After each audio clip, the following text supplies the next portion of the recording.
যাবেন, কর্মপরিষদ খুশি হয়ে যাবেন। কিন্তু বিবেকের কাছে রাত্রিবেলা ঘুমায়ে অথবা জায়নামাজে দাঁড়িয়ে যদি আমি নিজেকে প্রশ্ন করি, আমার বিবেক আমাকে জানা দেবে তোমার আরো এই সুযোগগুলো ছিল, তুমি হেলায়, অবহেলায়, অলসতায় কাটিয়েছো।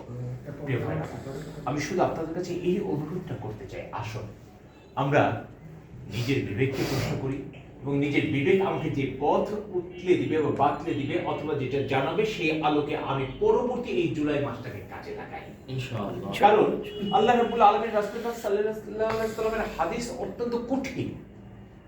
তিনি স্পষ্ট করে বলেছেন, নবী সাঈদ রাদিয়াল্লাহু তাআলা আনহু বলা রাসূলুল্লাহ সাল্লাল্লাহু আলাইহি ওয়াসাল্লাম, আবু সাঈদ রাদিয়াল্লাহু তাআলা আনহু থেকে বর্ণিত, রাসূল পাক সাল্লাল্লাহু আলাইহি ওয়াসাল্লাম বলেছেন, মান ওয়ালিয়া মিন আমরিল মুসলিমিনা সাইয়ান ফাগাসসাহুম ফিন্নার। তোমাদের মুসলমানদের উপরে কি যদি আমির নিযুক্ত হয়, আরেক বর্ণনা হচ্ছে 10 জন ব্যক্তির উপরে কি যদি আমির নিযুক্ত হয়, অতঃপর এই আমিরের সাথে যদি সে বিশ্বাসঘাতকতা করে, অর্থাৎ তার যে দায়িত্ব সেই দায়িত্ব যদি যথাযথভাবে পালন করতে ব্যর্থ হয়, গাফলতি করে, তাহলে তাকে বলা হচ্ছে ফাগাসসাহুম ফিন্নার, তাকে জাহান্নামের মধ্যে নিক্ষেপ করা হবে। আর আমরা যারা এখানে উপস্থিত আছি, আমরা তো 10 জনের উপরে দায়িত্বশীল, ঠিক না বলে? কারণ আমাদের ওয়ার্ডে তো অসংখ্য জনশক্তি আমাদের রয়েছে। কাজেই প্রিয় ভাইরা আমার, আল্লাহর পাকড়াও থেকে আমাদেরকে বাঁচতে হবে। আল্লাহর পাকড়াও থেকে বাঁচার জন্য আমার যে হক, দায়িত্বের যে হক, সেই হক আদায় করে আমাকে কাজ করতে হবে। পারবো তো ইনশাআল্লাহ? যদি আমরা এই কাজ করতে পারি তাহলে আমরা সফলকাম হব ইনশাআল্লাহ। আমি আপনাদেরকে অনুরোধ জানাতে চাই 2-3টা বিষয়। আমি আজকে যে প্রোগ্রামগুলোতে, মানে আজকে যে রিপোর্টগুলো দেখলাম, সেই রিপোর্টগুলোতে দেখলাম যে প্রত্যেকটা ইউনিটের তুলনায় আমাদের প্রোগ্রাম হয়েছে কম। আবার সেই ইউনিটের তুলনায় আমাদের মান উন্নয়ন হয়ে গেছে আরো কম। একটা জায়গায় হয়তো 3-4 জন, কিছু ওয়ার্ডে মান উন্নয়ন হয়ে গেছে 1 বা 2 জন। তা আলটিমেটলি আমি সেই ইউনিটের সঙ্গে মিলাই দেখছি যে একটা ওয়ার্ডে ইউনিট আছে 9টা, 7টা, সর্বনিম্ন যেটা পেয়েছি সেটা হলো 4টা, ঠিক না? এখন প্রিয় ভাইরা আমার, এই জন্য আমি যদি দৌড়াই তাহলে আমাদের কাজ হবে ইনশাআল্লাহ। আমি যদি আমার 9টা ইউনিটের সভাপতিকে 13টা ইউনিটের সভাপতিকে নিয়ে যদি দৌড়াই, তাহলে কাজটা আরো বেশি হয়ে যাবে না? এই জন্য ওয়ার্ড সভাপতি এবং সেক্রেটারির কাজ যেটা হলো, ওয়ার্ড সভাপতি এবং সেক্রেটারির কাজ হলো নিজে দৌড়ানো প্লাস তার অধীনস্থ জনশক্তিকে নিয়ে দৌড়ানো। অর্থাৎ আপনারা হচ্ছেন ইঞ্জিন। ইঞ্জিন যদি একাই চলে যায়, তার বগিকে যদি না টানে নিয়ে যায়, তাহলে কোনো মানুষকে সে পরিবহন করতে পারবে না। এই জন্য আপনারা ইঞ্জিন, আপনি যেমন নিজে দৌড়াবেন, আপনার পেছনে যে বগিগুলো রয়েছে সেই বগির পেছনে একজন মানুষ ভর্তি রয়েছে, সেই বগিগুলো অর্থাৎ ইউনিট সভাপতি সেক্রেটারিকে নিয়ে আপনাকে আমাকে দৌড়াতে হবে। এখন একটু বুকে হাত দিয়ে বলেন তো, এই যে 9জন ইউনিট সভাপতি, আমি এই মাসে প্রত্যেককে তার বিষয়গুলোকে ধরে ধরে বলছি, ভাই এই গ্যাপটা পড়ছে, এটা কি আমরা করতে পেরেছি? আমরা পারি।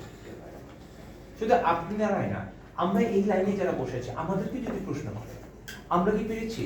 আমি রিয়াজ ভাইকে যদি বলি, আমার মনে হয় এই যে 6টা ওয়ার্ড সভাপতি আছেন, প্রত্যেকটা ওয়ার্ড সভাপতি সেক্রেটারিকে ধরে ধরে আমরা কাজ করতে পেরেছি? পারি।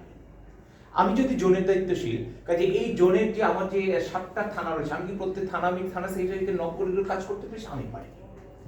এই জন্য প্রিয় ভাইরা, আমরা যারা আমাদের দায়িত্বের অনুভূতি থেকে আমরা যেন এই কাজগুলো করতে পারি, পারবো তো ইনশাআল্লাহ? ইনশাআল্লাহ। যদি আমরা এই কাজ করতে পারি, আমাদের কাজ সমৃদ্ধ হবে ইনশাআল্লাহ।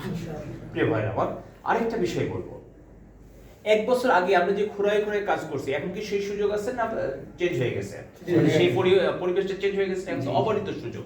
কাজে আপনি এই 1 বছর আগে যে কাজগুলো করতেন, এখন আপনার পেছনে জনশক্তি বাড়ছে, সহযোগী বাড়ছে এবং আপনার চাপও বাড়ছে, আপনার উপর প্রত্যাশাও বাড়ছে। কারণ আপনাকে আগে 5 ছেন, কেবল এখন 6 হবেন, 7 হবেন, এমন বিলে হবে না। কারণ আপনাকে জ্যামিতিক হারে দৌড়াইতে হবে। জ্যামিতিক হারে দৌড়ানোর অর্থ হইল আপনাকে কি বড় একটা জাম্প দিতে হবে। এই জাম্প যদি আমরা দিতে না পারি, তাহলে আমাদের এই কাঙ্ক্ষিত যে পরিবেশ আল্লাহ রাব্বুল আলামিন আমাদেরকে নিয়ামত স্বরূপ দিয়েছেন, আমরা তার হক আদায় করতে পারবো না। আজকে আমি আপনাদের সঙ্গে বক্তব্য দিচ্ছি, কিন্তু বিশ্বাস করুন, এই জুলাই বিপ্লব যদি না হতো, আমি এখন কারাগারের মধ্যে 10 বছর 15 বছর সাজা নিয়ে বসে থাকতাম। কারণ আমি যে সময় জুলাই বিপ্লবের স্বাধীনতা হয়, সেই সময় কারাগারের মধ্যে বন্দী আছি। প্রতি সপ্তাহে 4 দিন করে আমাকে কি করছে, কোর্টে নিয়ে যাচ্ছে এবং আমাকে সাজা দিবে। আর 2টা যদি সপ্তাহ টাইম পেতো, আমাকে সাজা দিয়ে ফেলতো। সেই জায়গায় আলহামদুলিল্লাহ আল্লাহ রাব্বুল আলামিন আমাকে শুধু মুক্তই করে নাই, বরং সেই মামলা থেকে খালাস করে দিয়েছে। তো এই জন্য প্রিয় ভাইরা আমার, আমাদেরকে সেইভাবেই দৌড়াতে হবে। সেইভাবে যদি দৌড়াতে না পারি, তাহলে আল্লাহ রাব্বুল আলামিন সামনে কিন্তু আবার আমাদের জন্য মুসিবত দেবে। সেই মুসিবতকে আমাদের মোকাবেলা করবার জন্য এখনই সেই প্রস্তুতি গ্রহণ করতে হবে। যেভাবে হযরত ইউসুফ আলাইহিস সালাম তিনি যেভাবে প্রস্তুতি গ্রহণ করেছেন। রাজা স্বপ্ন দেখলো, যে মিশরের রাজা স্বপ্ন দেখলো যে 7 বছর কি সমৃদ্ধ ফসল হবে, পরে 7 বছর কি হবে, দুর্ভিক্ষ হবে। হযরত ইউসুফ আলাইহিস সালাম এই যে 7 বছরের ফসলগুলোকে নষ্ট হতে দেন নাই, বরং সেটা সুন্দরভাবে আহরণ করছেন, কোনোভাবে যেন কোনোভাবে না হয়ে যায়, নষ্ট হয়ে যায়, পচে না যায়, সেটা সংরক্ষণ করেছেন, পরে 7 বছরের জন্য সেটা কাজে লাগিয়েছেন। আমাদেরকেও এই যে অবারিত যে সময়টা আমরা পেয়েছি, এটাকে কাজে লাগিয়ে আগামী দুর্যোগকে মোকাবেলা করবার জন্য প্রস্তুতি গ্রহণ করতে হবে। প্রিয় ভাইরা আমার, এই জন্য আমি 2টা বিষয় আপনাদেরকে অনুরোধ করব। প্রথমটা হচ্ছে, এই যে সামনে নির্বাচন হচ্ছে, সংগঠন বলছে যে বুথ ভিত্তিক আমাদের কি করতে হবে, ইউনিট কায়েম করতে হবে। করে ফেলেছেন তো আলহামদুলিল্লাহ, হয়ে গেছে না? হয়ে গেছে, বেশিরভাগ কাজ আমরা করে ফেলেছি, কিন্তু এখনো কিছু কিছু জায়গায় আমাদের গ্যাপ আছে। যেই ওয়ার্ডের যেই ভাইয়ের যেই বুথ কেন্দ্রিক এই ইউনিট কায়েম করা এখনো গ্যাপ আছে, সেই ভাই টার্গেট নিয়ে দ্রুত সময়ের মধ্যে সেই ইউনিটটা কায়েম করে ফেলবেন ইনশাআল্লাহ। দ্বিতীয় যেটা হচ্ছে, আগামী 19 তারিখ, এই 19 তারিখে আমাদের একটা বিশাল মহাসমাবেশ হবে ইনশাআল্লাহ। এই মহাসমাবেশের প্রস্তুতি সম্পর্কে আপনারা তো ছিলেন, আমাদের পরোয়ার ভাই কি বলছেন? পরোয়ার ভাই এই শব্দটা উল্লেখ করেছেন, সেই দিন শুধুমাত্র সোহরাওয়ার্দী উদ্যানে কি মহাসমাবেশ হবে না, পুরো ঢাকা মহানগরী হবে মহাসমাবেশ। তাহলে সেই কাজটা করতে গেলে আমাদের ঢাকাকে বুঝতে হবে।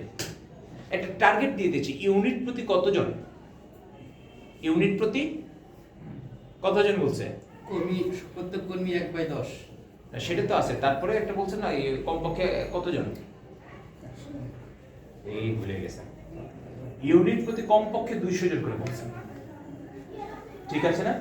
এখন চিন্তা করেন প্রিয় ভাই আমার, ইউনিট প্রতি যদি 200 জনকে নিয়ে আসতে হয়, আপনাদের একটা ইউনিটের কর্মী কত জন? 5 জন, 7 জন, 10 জন, 15 জন। এই কর্মীর উপরে কি আমরা নির্ভর করলে হবে? কারণ আমার যে কর্মী আছে, আমার যে সহযোগী আছে, আমার যে সুদী আছে, আমার এবং নতুন যে বন্ধুগুলো আছে, অর্থাৎ সেই পাড়ায় মহল্লায় যে ইউনিট, সেই ইউনিট যারা সাধারণ জনশক্তি আছে, চলো আজকে যাই উৎসবের আমেজ নিয়ে, একেবারে সবাইকে নিয়ে চলেন যায়। এই চলো যাইয়ের মধ্যে দিয়ে যদি আমরা এই উৎসবের আমেজে পরিণত করতে না পারি 19 জুলাই, তাহলে কি মহাসমুদ্রে পরিণত করতে পারবো না? এই জন্য প্রিয় আমার, আজকে থেকে এই প্রচারণা শুরু করে দেবেন, যেখানে হবে 19 তারিখ। 19 তারিখ আমাদের 7 দফা যেটা বলা হচ্ছে, 7 দফা হলো জনগণের দফা, এটা নট জামাত ইসলামের দফা। এই জনগণ এটা প্রত্যাশা করে, এই জনগণের দাবিগুলোকে আমরা কি আনুষ্ঠানিকভাবে সেদিন উপস্থাপন করবো ইনশাআল্লাহ। এই জন্য প্রিয় ভাইরা আমার, 19 তারিখের এই প্রস্তুতি এখন থেকেই আমরা যদি রব তুলতে না পারি, আমরা যদি উৎসবের আমেজ তৈরি করতে না পারি, তাহলে কিন্তু আমরা জনশক্তি নিয়ে যেতে পারবো না।